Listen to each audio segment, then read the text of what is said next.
Convidado muito especial, César Borja. César, nós conhecemos-nos hoje, né? Falamos a primeira vez hoje. A verdade é que já nos conhecemos há algum tempo pelo LinkedIn. Foi aí que eu acho que tomei conhecimento de ti a primeira vez. Se foste-me sugerido. Não? É uma ferramenta, nós nunca falamos dela aqui, mas é uma ferramenta que eu acho que é bastante útil e é a minha rede social preferida. Acho que é mesmo uma ferramenta de trabalho, pode ser muito interessante de ser utilizada. E comecei a acompanhar o teu trabalho. E eu e o Daniel entendemos que eras um convidado que não podia deixar de passar pelo Netflix, pela tua área de expertise, e que já vamos falar um bocadinho sobre ela.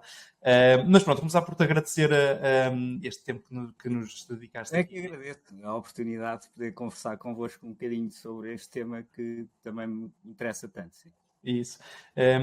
Se calhar a comunidade já sabe muito bem quem é que nós somos e os resingões que nós somos. Se calhar eu pedi para falares um bocadinho sobre ti, porque temos aqui connosco um verdadeiro expert em finanças e, portanto, ao contrário de nós, e portanto vamos primeiro esse sumo e eu aproveitava para contar um bocadinho quem tu és e como é que surgiu esta paixão pelas finanças e depois aquilo que tu entendes que é interessante dizeres agora para este tema.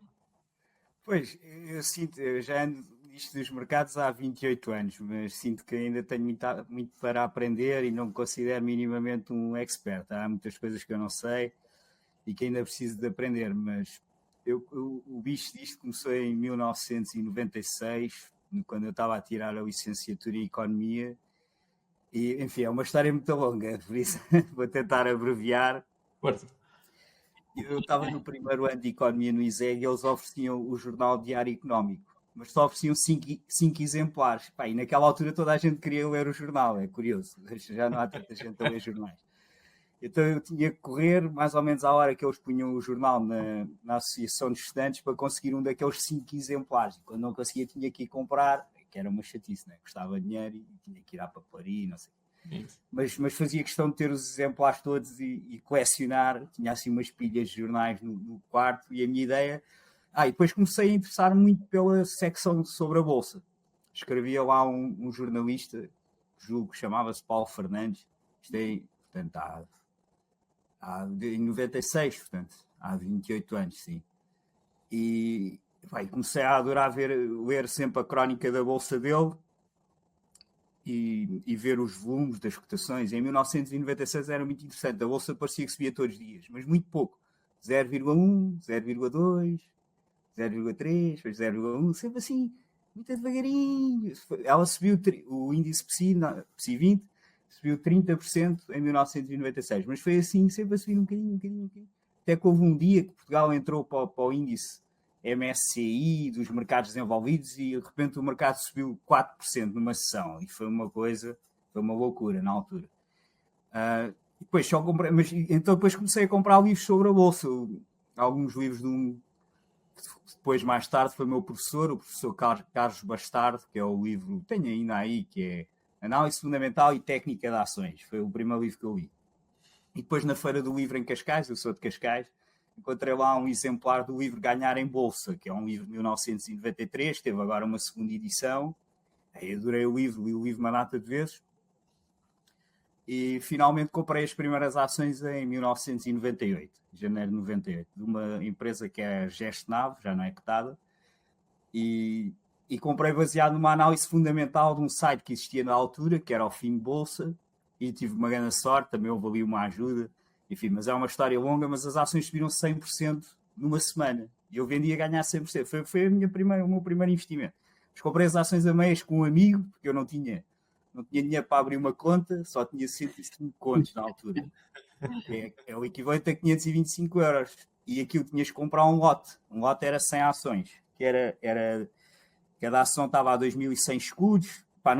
Era o dobro do que eu tinha. Então combinei com o meu amigo, comprámos a meias, ganhámos os 100%.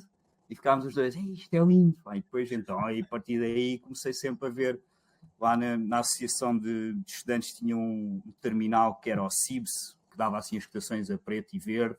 Eu passava lá amanhã a ler o Diário Económico e a ver as cotações. E depois comecei a escrever. Um amigo meu tinha um site, foi o primeiro site sobre bolsa em Portugal, que era o Bolsa Invest, que ele fez em 1997. E aquilo estava assim um bocado morto. E num jantar de anos, eles estavam a falar sobre o site, eu estava um bocado à parte e cheguei lá, e se eu escrevesse um artigo para o teu site, todas as sextas-feiras eu mando um artigo.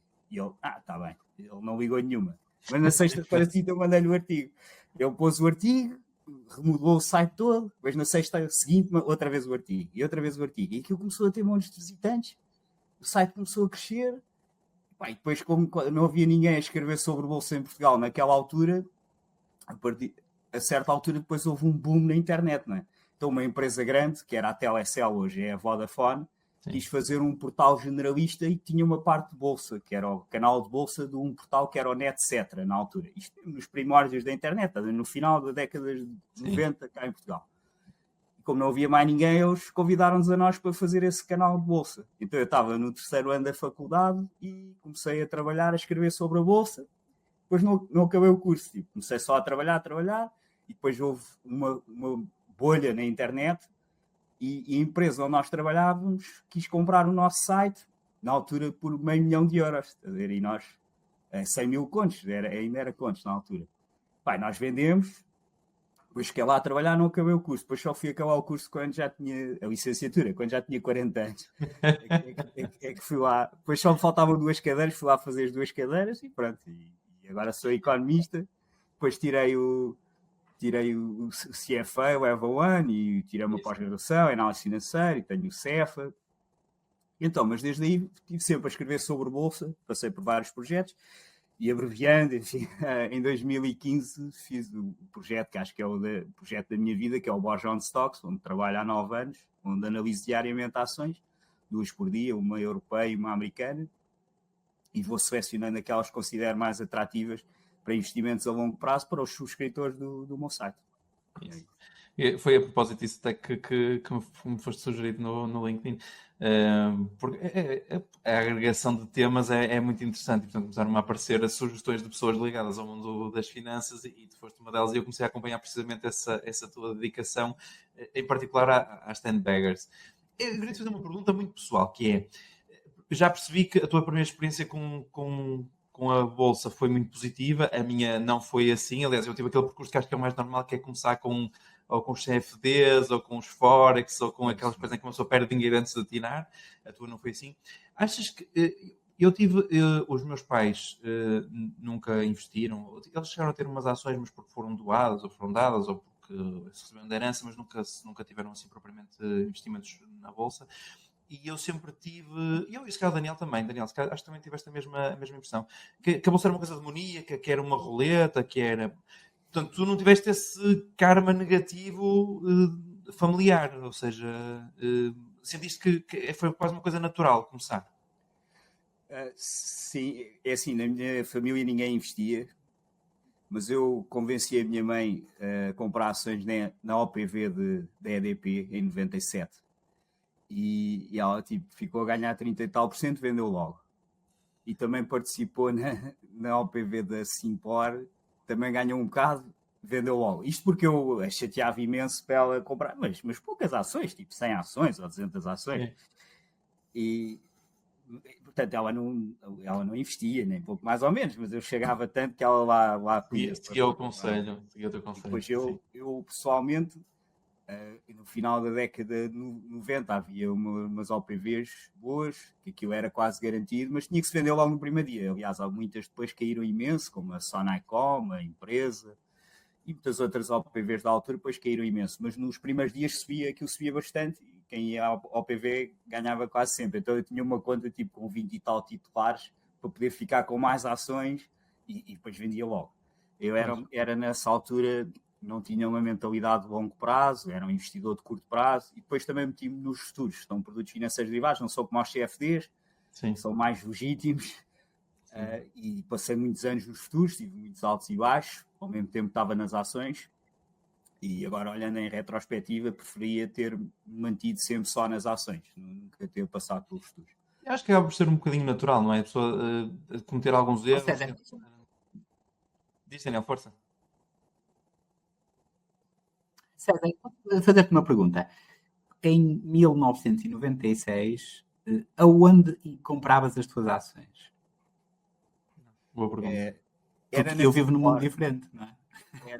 Era uma corretora, era a Fincor, que era ali acho que na Rua Brancão, ao pé do Marquês de Pombal.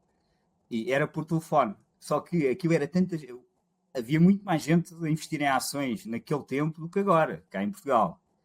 E às vezes era tanta gente a querer comprar e tu já sabias que no dia a seguir, isto em 96, 97, 98, era um bull market na Bolsa de Lisboa, tu sabias que se não comprasses naquele dia, no dia a seguir ias pagar mais pelas ações. Elas já estavam a subir. Então o gajo às vezes telefonava às 4 da tarde, a bolsa fechava às 4h30 e ficava ali a ouvir música. Ainda me lembro perfeitamente qual era a música, não sei cantar, mas pronto, era uma música clássica que dava no telefone. E nós estávamos ali, e nunca mais atendem, amanhã já vai abrir a subir 5%. E depois lá às vezes às 4h25 lá atendiam, é o melhor, compraram o melhor. E aquilo depois no dia a seguir abriu logo a subir 3 ou 4%. Nessa altura mesmo da febre, o mercado estava muito quente. Sabemos agora que era uma boa altura para vender, principalmente. Mas era na Fincor. Depois também tive conta numa que era a Big Corretora, que agora ainda existe, né? É o Banco Big, que também era uma boa corretora, mas já era principalmente na Fincor e eu ia muitas vezes. Mas na altura, César. Sim? Desculpa. Na altura, César, quanto pagavas, imagina, compravas, vamos supor, 1.000 euros em ações da EDP, por exemplo. Desses 1.000 euros, quanto pagavas a mais em taxa pela transação desse lote de ações? Era 0,25%. Deixa-me ver. 0,00. Ok. 2,5 €. Já eram bastante baixos. Ok. Né? Mas como... Na corretora que eu tinha, mas nos bancos era muito Ok. mais alto, e ainda hoje é. Há uma enorme diferença nas comissões de corretagem entre as corretoras e os bancos, porém há muitos tipos de corretoras e é preciso ter cuidado com qual é a corretora que vamos escolher. Há corretoras legítimas, há corretoras que nos vão prejudicar porque têm interesses que não estão alinhados com os dos seus clientes. Há um conflito de interesses nessas corretoras, CFDs, e há outras que são fraudes completas, como uma que eu ainda pus esta semana aí um vídeo no YouTube, que já muitas vezes aconteceu pessoas falarem comigo que foram burladas por corretoras de CFDs e outras simplesmente perderam, porque o tabuleiro está tão inclinado a favor da corretora, que é quem presta o serviço e tem um interesse económico em que os clientes percam, por isso aí as coisas vão obviamente correr mal. Nos futuros nós pagamos por transação, portanto aí os interesses da corretora, a corretora, e eu tive grandes corretores dos futuros, porque eu tinha conta depois da maior corretora do mundo de futuros e conhecia pessoalmente o meu corretor, e nesse caso ele queria era que eu crescesse ao longo dos anos e transacionasse cada vez mais, porque assim ia pagar mais comissões à corretora. Noutros casos, o que eles querem é que nós percamos o mais depressa possível, porque eles são a contraparte das nossas transações. Isso é o que acontece nos CFDs. Pessoalmente, eu nunca comprei CFD. Conheço perfeitamente o mercado, não é por não o conhecer, é por conhecer bem demais que eu nunca comprei CFD. E tive nos futuros até 2015, depois também nunca mais toquei nos futuros e tenho estado só nas ações desde aí. É ótimo trazer isso, porque nós estamos sempre a dizer na comunidade, a explicar o que é que são CFDs e porque é que não devem comprar CFDs, e é ótimo ter esse reforço de uma pessoa da área para que não queres mais reforçar isso. Esse vídeo que ia contar só uma história, um episódiozinho desse dos CFDs. Força. Eu tinha um vizinho, eu antes vivia na Ericeira, agora moro em Óbidos, mas aí há 10, 12 anos vivia na Ericeira. E uma vez saí de casa e tinha um bilhete no carro. Eu já ouvi na internet, gostava muito de falar consigo. Um bilhete no carro. O meu número é este e tal, eu moro aqui perto. Está bem. Liguei ao homem. Então vamos ali tomar um café e tal. E fomos então tomar um café lá na Ericeira. E ele estava-me a contar, perdi tudo nos CFDs, perdi tudo. E agora estou a dever 12.000 euros à corretora, porque eles deixaram aquilo andar. E agora dizem que eu tenho que pôr os 12.000, e era uma corretora que era a Oreia iTrade, que agora já foi à falência, mas que muita gente perdeu dinheiro naquilo. E eu, disse no chefe desse, aquilo está sempre inclinado contra ti, tu vais sempre perder, né? E eu assim, bem, Eu sei. Epá, mas aquilo é lindo. Quando eu tiver dinheiro, estou lá metido outra vez. Pronto. Era mesmo viciado naquilo. E não sei depois o que é que aconteceu. O que será dessa pessoa agora? Eu vi o vídeo que colocaste, que era o que estavas a falar um bocadinho no LinkedIn, que era um amigo do teu pai, não era? Não sei se não foi com CFT, estava a contar, era uma corretora que não estava, Não, isso é não era uma corretora legítima, não é? E que acabou por correr mal. E O ele pai acabou já por ficar- faleceu. Esse é o amigo do meu sogro. Sim, do sogro, Sim, exatamente. sim, Isso sim. mesmo. Epá, Isso, pois, isso aí, bem, isso é um caso mesmo de fraude. Que É. nesse caso é um bocado, a corretora nem sequer existe, só existe tipo na Fachada, internet não é? e Fachada. tu mandas para lá o dinheiro e já ficaste sem ele. Mas depois Isso. tem lá uns números a andar e eles depois vão Isso. tentar sacar mais. Que foi o que eles Claro. tentaram dizer, que ele tinha que pagar impostos à corretora. Os impostos É. pagam-se ao Estado, não se pagam à corretora. Isso. Mas pronto, enfim. Mas é ótimo que fazemos esse alerta porque hoje, e ainda por cima hoje em dia com a facilidade que há em utilizar os meios como a internet para promover este tipo de scam, é importante fazermos esse... Era como aquele do CTT, ganha dinheiro com o CTT, com a Amazon. E, epá, aquilo era... Claro, sim. Vamos então passar aqui para a parte que é o verdadeiro sumo desta nossa conversa, que é a tua área da expertise, ou pelo menos a área que tu gostas, são as 10 baggers. Que é como é que se diz, o Golden como é que é uma expressão que diz Golden Grail? Das ações, é isso que toda a gente quer, não é? É um termo que foi. Não, Eu Holy sou Grail, Holy Grail. Holy Grail. Holy Grail. Estava a pensar no dourado, mas não é Holy Grail. olha que não há muita gente que queira isso. Não, eu acho que uma eu acho que é a parte que- mais interessante. É a parte mais interessante. Eu Ainda vou bem, estar enganado, mas eu acho que até foi. como o meu, mas... Isso. O termo foi introduzido pelo Peter Lynch, não foi no One Up Sim. Wall Street, e que no fundo corresponde àquelas ações que têm uma valorização assombrosa, múltiplas vezes. Né? Mais 1000 vezes agora. Uma 10 bagger no fundo é aquela ação. Hoje em dia o conceito é aquela ação que valoriza 1000 vezes. Estou a dizer algo mais neiro ou é isso? Está. Não. Força. Isso seria uma 1000 bagger, estás a ver? Okay. Uma bagger é 100 vezes, é isso? Não, 10 vezes. É 10 vezes, 10 vezes. Um bag é 100%. Ok, boa. Então Okay. imagina, 2 bags é 200%. Isso. 10 bags Boa. é 1000%. Isso. E depois tens as 100 baggers, há livros escritos sobre isso. Agora, pá, tenho aqui uma estante cheia de livros. Agora vou demorar muito a encontrar, mas era giro. Onde é que eu agora tenho livros? Mas enfim, tens livros sobre 100 baggers. Agora não está ali. Não tem mal, mas se quiseres, isto não estamos a fazer isto em direto, depois podes nos enviar e nós colocamos o print durante Sim, enfim, é ir à internet e procurar 100 baggers. Isso. E há pelo menos 2 livros, um de 1972 Isso. e depois outro de 2016, salvo erro, que faz um estudo de 10 baggers, e eu depois fiz também o meu próprio estudo sobre 10 baggers. Portanto, são ações que sobem 1000%. Isso. Foi o Peter Lynch que inventou o termo. Esses 2 vídeos são sobre 100 baggers, que ainda é mais raro, não é? Ok. Mas eu sei as percentagens. Por exemplo, nos últimos 40 anos, no mercado norte-americano, tivemos 39 1000 baggers, aquilo que estás a dizer que é 1000 vezes, não é? Imagina, tu pões lá €1 e transforma-se em 1000. Houve 39 ações que fizeram isso. Depois tens as 100 baggers, que centuplicam, tipo, passam a valer 100 vezes mais.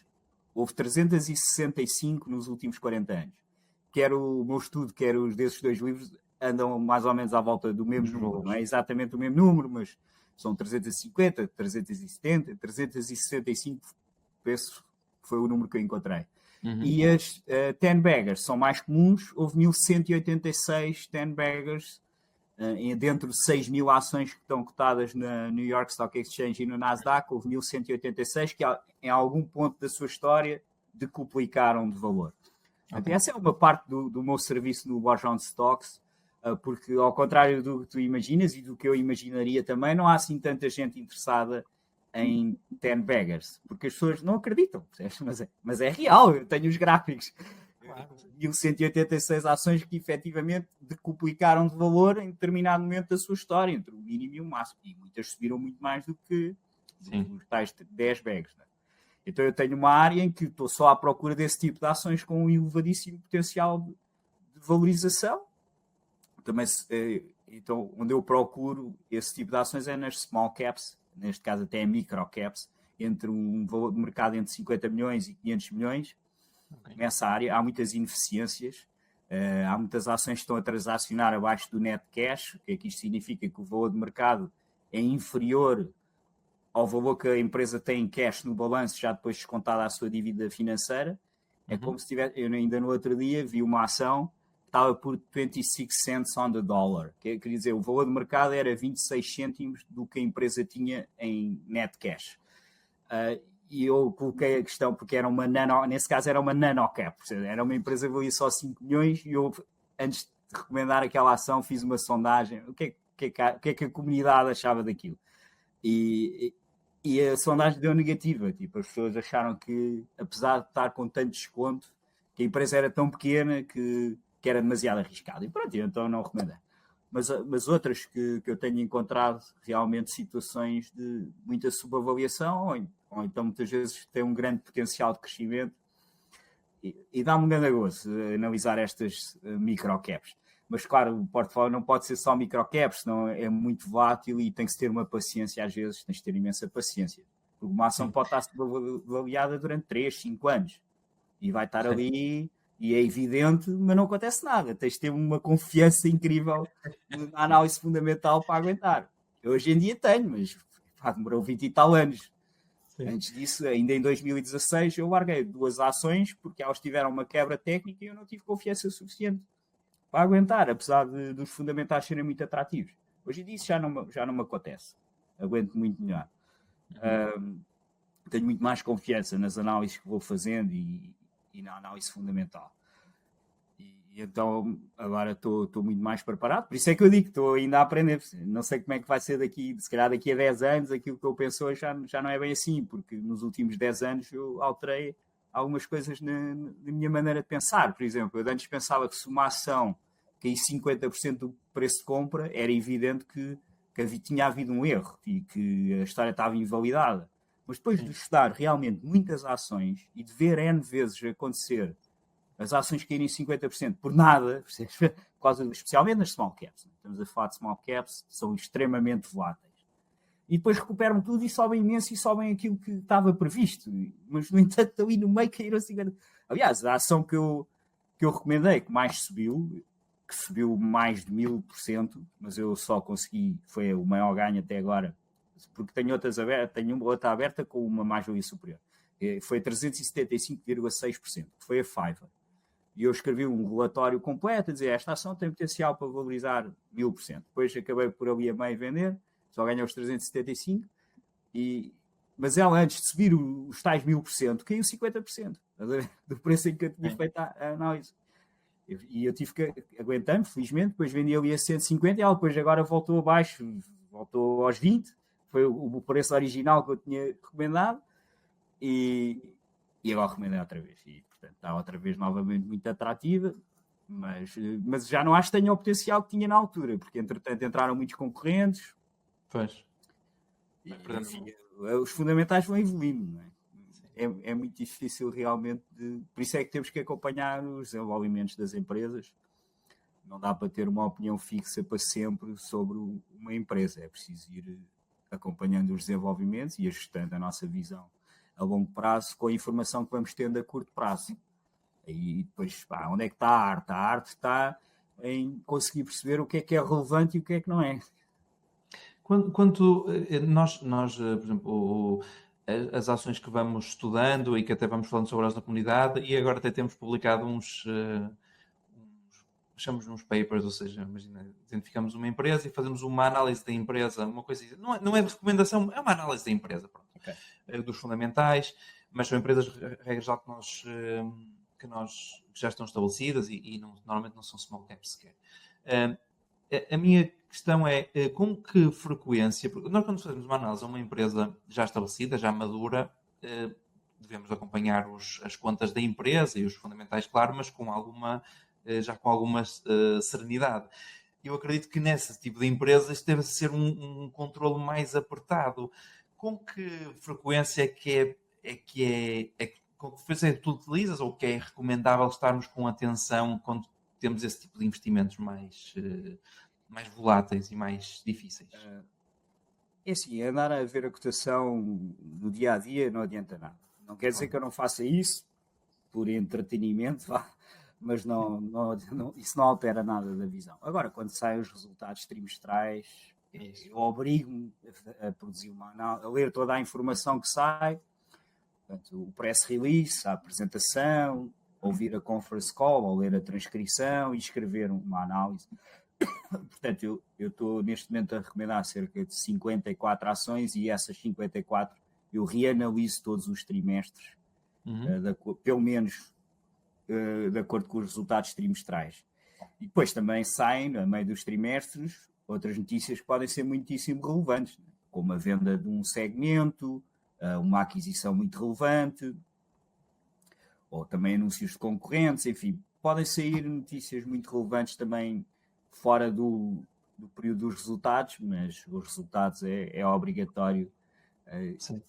E eu ajusto depois as minhas perspectivas a longo prazo de acordo com os resultados do momento e a guidance para eles. Nos Estados Unidos fazem muito isso, na Europa dão uma guidance, mas é subjetiva, é um bocado só para lei. Nos Estados Unidos eles apresentam, comprometem-se com números e depois ou superam ou igualam ou falham nas perspectivas. Guidance que até muitas vezes muitas vezes eles até superam as expectativas dos resultados, mas como a guidance não é a guidance que os analistas queriam, e só isso é facto para fazer baixar a valorização, que é uma coisa importante, não é?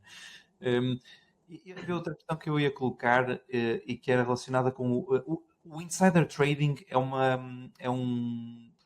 Para quem está a ouvir, é a compra de ações por elementos da própria empresa, do corpo executivo da própria empresa. É um fator importante para ti nesta avaliação? É sempre um fator positivo, não é? Há vários motivos para vender, só há um para comprar. Mas qual é a relevância disso nesta estratégia particular para as 10 baggers? Quando diz insider trading, o termo em termos históricos significa outra coisa, significa, portanto, transacionar com informação privilegiada, que não é pública. É relevante. Sim, eu queria dizer a compra e venda por elementos do próprio corpo executivo da empresa. Insider buying, insider selling. É assim, insider selling não considero muito relevante, porque, por exemplo, o Steve Jobs vendeu as ações da Apple lá no fundo, não é? E muitos outros grandes executivos venderam as ações antes de elas subirem imenso. Ainda, por exemplo, há uma ação que eu recomendei, tipo para aí a 5, e ela depois subiu para 100. Foi uma coisa assim. Mas eu só apanhei uma parte. E depois voltei a recomendar e agora até estou a perder nessa ação. Que é uma ação holandesa. E o fundador daquilo vendeu tudo a 10 antes dela ir a 100. Portanto, isso acontece N vezes. Quando os insiders estão a comprar, sim, não é um dos fatores mais relevantes, sinceramente, porque a mim não me interessa muito quem é que tem as ações, interessa-me é quanto é que a empresa vale. E muitas vezes são compras um bocado incipientes. E pode acontecer, imagina, o CEO comprou 10 mil ações, mas recebem stock-based compensation, muito mais que isso, e a empresa está a emitir muitas ações. Ele comprou 10 mil ações, mas a empresa está a emitir 5 milhões. Certo. Tens que ver a relação da coisa. Agora, se ele tiver a comprar realmente quantias relevantes face ao que ele ganha, isso aí pode ser um indicador que vem aí boas notícias. Certo. Mas tens Daniel, que ver relativos, tens que comparar com... Sim. O Daniel anda neste mundo um bocadinho há mais tempo do que eu. E eu queria... Eu acho que tu também não tens por hábito espreitar muito estas small caps e micro caps e nano caps. Ficaste com vontade de fazer umas análises? Ou... Sim, algumas que eu admito que vou seguindo. E, essencialmente no mundo do software aparecem muitas assim semelhanças que acabam por se tornar apelativas. O César até falou de uma coisa que para mim é muito importante, que é o stock-based compensation. não é? Que é uma coisa que infelizmente faz parte do cash flow statement e não devia fazer, porque é uma despesa da empresa, não é? E não consta como despesa da empresa e muita gente acaba por ser enganada nessas dinâmicas e nessa falsa publicidade àquilo que é que no fundo são os lucros da empresa, não é? E muitas destas microcaps e small caps é uma coisa que me assusta um bocadinho. A percentagem da receita da empresa, portanto, não estamos a falar sequer dos lucros, mas a percentagem da receita da empresa que vão para stock-based compensation, não é? Que são alarmantes, e isso sempre foi uma coisa que me assustou, porque consigo perceber o incentivo, não é? Eu crio uma empresa, claro, eu tenho que ser recompensado pela empresa que eu criei. Levo a público e depois descapitalizo ao máximo com o meu proveito pessoal, quando na verdade o investidor que está a pôr o dinheiro na minha empresa, ele está a motivar-me a fazer crescer a empresa, não a transmitir esse dinheiro, não é? Usar a minha empresa para transmitir esse dinheiro para... Claro que o investidor inteligente tem que arranjar uma forma de contornar isto. O short é uma hipótese, por exemplo, não é? Há vários instrumentos para as pessoas poderem fazer isto. Mas com o passar dos anos, percebo que pela lei dos grandes números são as microcaps que nos podem dar retornos históricos, não é? E life-changing. Mas depois, esta parte assusta-me um bocadinho, não é? Portanto, admito que fui fazendo ao longo dos anos algumas pequenas alocações a empresas mais especulativas e mais pequenas. Algumas nem são especulativas, algumas são empresas muito sérias, só que nunca tiveram a atenção do mercado, não é? O mercado nunca reparou nelas. São muito voláteis porque têm volumes muito curtos, não é? Janelas mais estreitas e menos ações em float. Por acaso falamos de uma há muito pouco tempo, a Giga Cloud Technology, que já não é uma microcap, ela tem 1.4, 1.5 bilhões, portanto já é significativa, apesar de ser ainda é uma small cap, não é? Apesar de tudo. Portanto, é o melhor que a gente consegue. Portanto, dentro das pequenas empresas já mais estabelecidas, que crescem a receita 100% de um ano para o outro, no último ano, que já têm earnings, que pronto, acaba por... que tem stock-based compensation baixa, tem solvência alta, uma boa solvência, coisas que nos vão dando um bocadinho mais confiança, portanto. Mas claro, eu não sei se nós, como o César, daqui a 20 anos, não é, o nosso foco vai ser ok. Eu já percebi como é que este mundo funciona, agora já estou à vontade para correr riscos mais importantes, não é? Obviamente. Muito bem. César, alguma recomendação que queiras deixar aqui à nossa comunidade, além de passarem a seguir e eventualmente passarem a ser subscritores do Borja on Stock? Queria dizer, algum conselho para quem... A nossa comunidade é muito interessante porque está claramente dividida em pessoas que já começaram a investir e que já têm algumas luzes e que no fundo nos ajudam a ajudar os outros, e temos se calhar talvez uma larga maioria de pessoas que estão a dar os primeiros passos no investimento e que ainda têm muitas dúvidas e muitas incertezas e muitas inseguranças. Uma pessoa como tu, que é altamente credível, tem um passado já muito robusto nesta área, que conselho é que tu darias a alguém que está agora nos primeiros passos nesta vida dos investimentos? No fundo, eu costumo recomendar 2 regras essenciais. A primeira é só investir em ações. Quem investe só em ações está a investir em títulos que representam a propriedade de empresas. Se não se meter nos derivados, se deixar só nas ações, é provável que corra bem. E a segunda regra é: tem que ser várias ações. Não pode ser só uma ou duas. Tem que ser no mínimo dos mínimos 5. Se forem 20 ou 30, melhor. Porque tem o risco de dilui-se, né? De vários setores, de várias dimensões. Por isso é que eu estava a dizer que essa parte das 10 baggers é só uma pequena parte do nosso serviço, que também tem large caps e também tem... nos Estados Unidos ficamos em small caps, mas quando eu digo small caps, estamos a falar de empresas, como o Daniel estava a dizer, de 2 billion, 3 billion, às vezes 7, 8 billion. Ou seja, são empresas que, se fossem portuguesas, eram das maiores do país. Como são americanas, são consideradas small. Sim.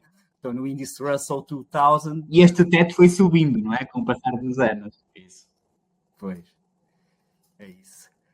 Portanto, tendo estas duas regras, só ações e várias ações, em princípio vai correr bem. Uma coisa que eu também aprendi nos últimos anos é nunca shortar, só estar do lado longo, porque o capital é limitado.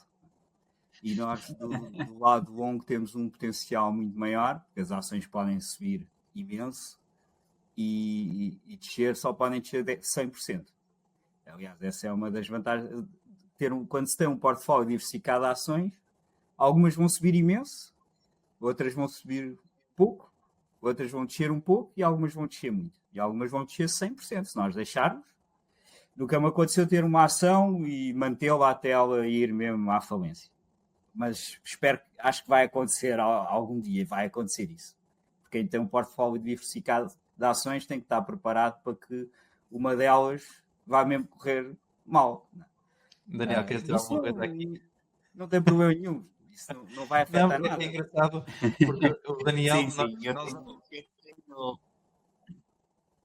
Força. Eu tenho uma empresa que faliu e eu aguentei até à última. E essa posição ainda existe na minha corretora para eu nunca me esquecer disso. Que era o Silicon Valley Bank. Sim. E nós fizemos até uma na comunidade. O Daniel fez uma coisa muito, muito gira. Fez um print screen daquela posição e postou na comunidade para as pessoas verem. Primeiro que é verdade. E depois para perceberem que aquilo é possível acontecer e que as pessoas têm que estar preparadas e que num portfólio diversificado isso acontecer faz parte do assumir o risco e de estarmos Sim, preparados. Não invalida nada do retorno médio anual do longo prazo. Sim. Enfim, porquê? Porque as ações que sobem vão ganhando peso no portfólio, as que descem vão perdendo peso.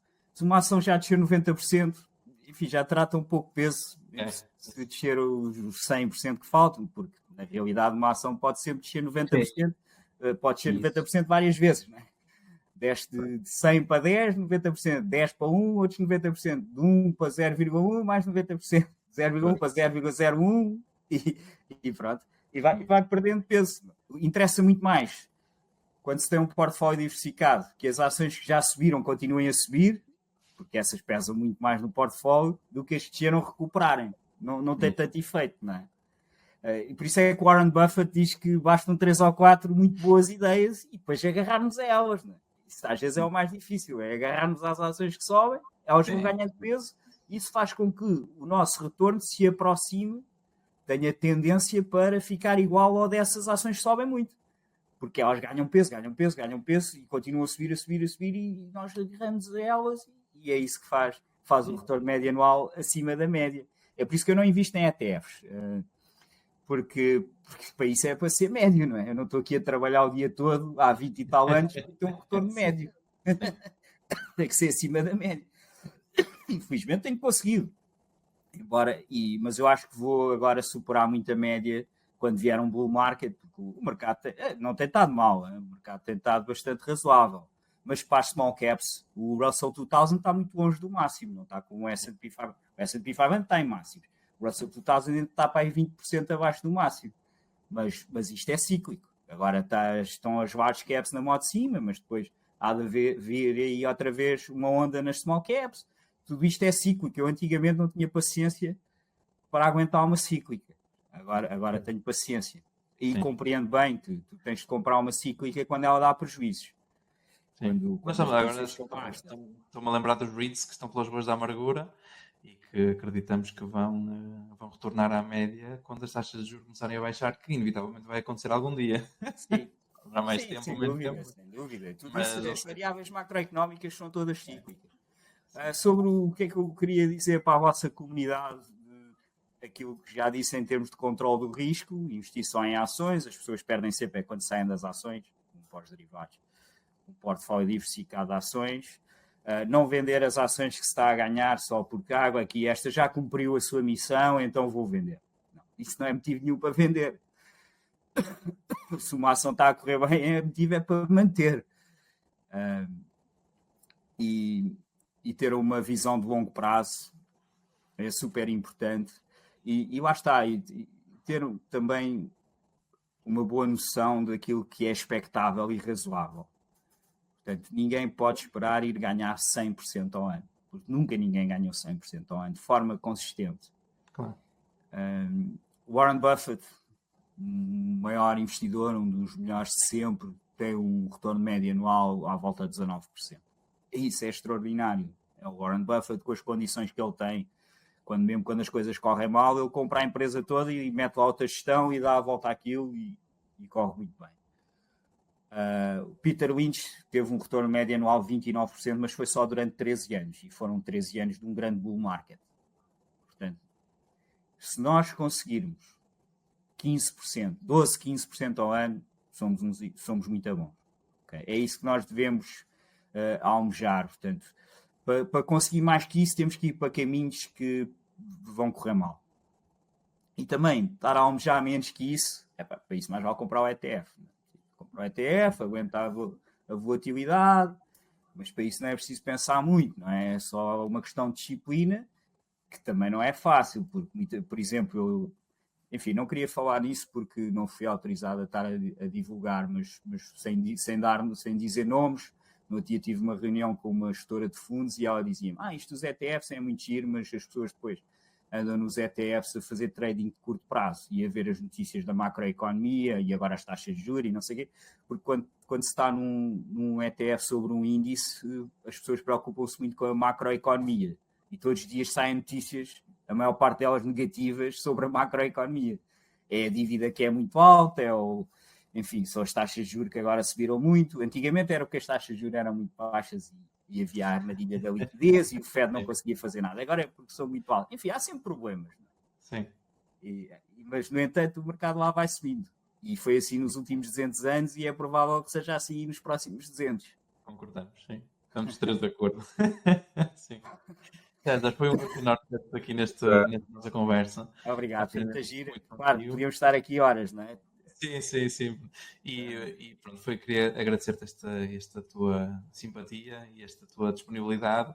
E pronto, esperemos que seja útil para a nossa comunidade, que esse é que é o nosso objetivo, e que partilhem o episódio para chegarmos a mais pessoas e que sigam aqui o César, que é incrível aprender com ele todos os dias. Obrigado, eu também quero ver se começo a ouvir o podcast. Eu tenho que ser tecnologicamente mais avançado. Eu já sou um bocado velhote. Mas eu reparei que agora estás a dar os primeiros passos. Agora tem sido mais frequente esta questão dos vídeos. Agora Sim. Epá, foi no domingo, estava um bocado sem nada para fazer. E a minha mulher, ela é um bocado mais nova que eu, então quero que eu esteja em todo lado e que seja tecnologicamente super avançado. Só que eu não sou. Eu tipo, não gosto nada de usar o telemóvel. Não tenho paciência nenhuma para os softwares. Já passo o dia todo no computador com as ações. E depois isto dos softwares e dos vídeos, custa-me.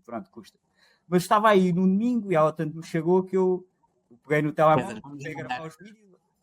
Sim, diz. Vamos mandar-te um link do Spotify e depois um link do nosso podcast no Spotify.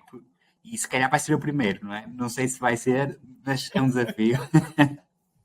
Pois, é como eu digo, a minha mulher faz um podcast, eu só ouvi o primeiro episódio. Não sei, tem que ouvir o primeiro.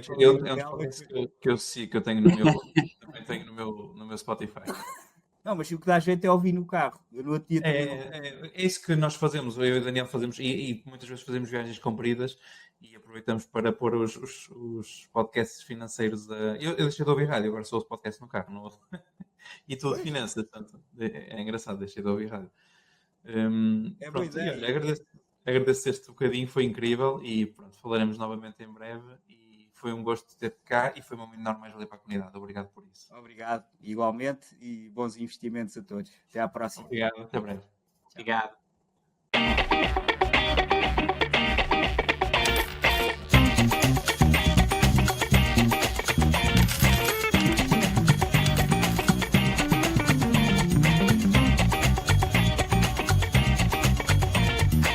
Thank you.